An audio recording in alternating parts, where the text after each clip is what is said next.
Choosing ETFs sounds simple until you actually start looking, because suddenly there are hundreds of options, confusing names, and everyone online has a different opinion. And on top of that, if you're investing from Europe, a lot of that advice doesn't even apply to you. So in this video, I'm going to walk you through my top ETF picks for European investors. And to keep this simple, I'm not going to overwhelm you with dozens of ETFs. Instead, we'll look at 5 ETF categories that cover most long-term investing needs, and I will give you a concrete European example for each. So we're going to talk about all world ETFs, the S&P 500, small caps, bonds, and Europe-focused ETFs. And just a little disclaimer that you don't need to own all 5. The goal is to understand what role each of these categories plays so that you can decide calmly what makes sense for you. So let's start with the category that a lot of people use as their base, an all-world ETF. The Vanguard FTSE All-World ETF is a fund that contains 3,794 companies from all over the world. So the reason that people like an all-world ETF as their base is because it's the easiest way to invest without having to make a lot of decisions, because you don't need to choose any regions or countries yourself. You're basically saying, I just want to invest in the global economy as a whole. And that's exactly what something like the FTSE All-World does. So when you buy VWRL, which is the ticker of this ETF, you're not betting on one country doing well or one sector doing well. Instead, you're spreading your money across many developed markets and emerging markets, so you're not overly dependent on one part of the world.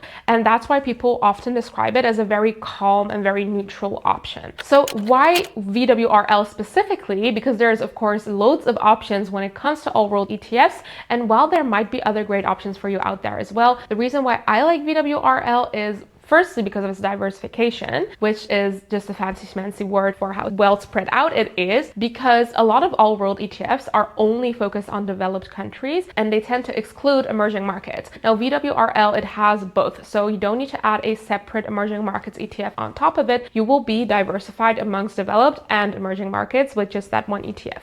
Second, it has one of the lowest fees for a all-world ETF of this size. So right now the management fee is only 0.19% as of the time of filming this, and that's what you're paying annually to invest in this ETF. So if you are investing $1,000 in this ETF, you are roughly paying $1.19 per year in fees, which gets automatically deducted inside the ETF.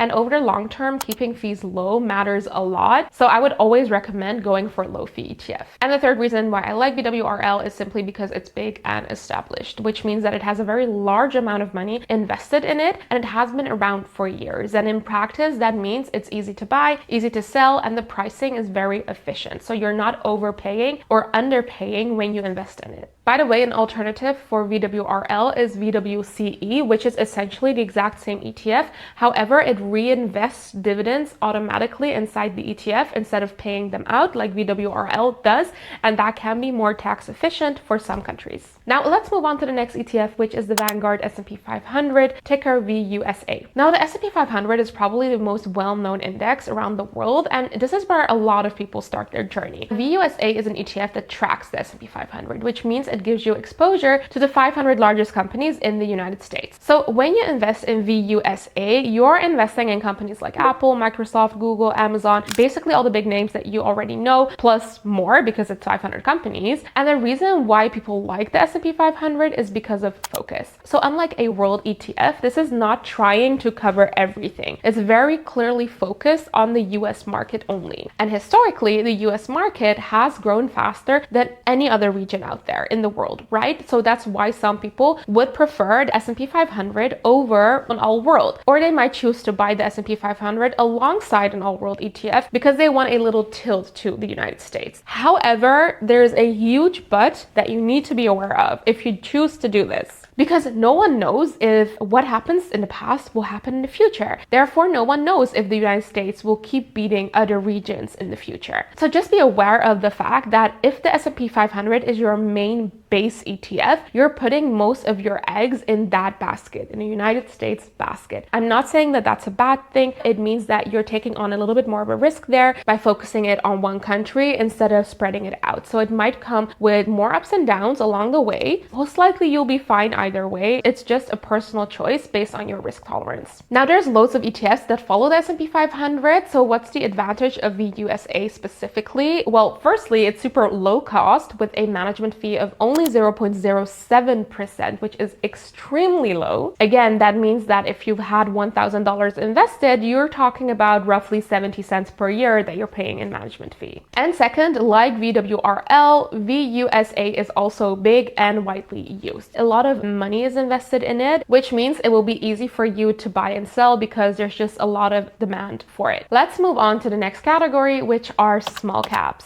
So far, the ETFs we talked about are mainly focused on large cap companies. So large caps are the biggest, most established companies in the world. And that can be great because they tend to be a bit more stable. But it also means that a big part of their growth is already behind them. They will still keep growing and making you money, but it won't be that explosive growth of having bought Apple in 2001. So small cap ETFs do something different. They will give you exposure to smaller companies. So companies that are earlier in their growing phase. And the reason that people add small caps on top of something like VWRL or VUSA is because historically smaller companies have had more room to grow. So they can grow a lot faster. But, and this is important, they can also be more volatile, meaning that they will have more ups and downs. So adding a small cap ETF is great for adding more growth potential to your portfolio, but it should by no means be replacing your core ETFs. It should only be complementing them. So an ETF that I really like for small caps is WSML. And the reason that I like this specific ETF is because it contains small caps from developed markets around the world, which means that you're getting small caps from everywhere rather than being focused on one region. You'll own small cap companies in the US, Japan, Canada,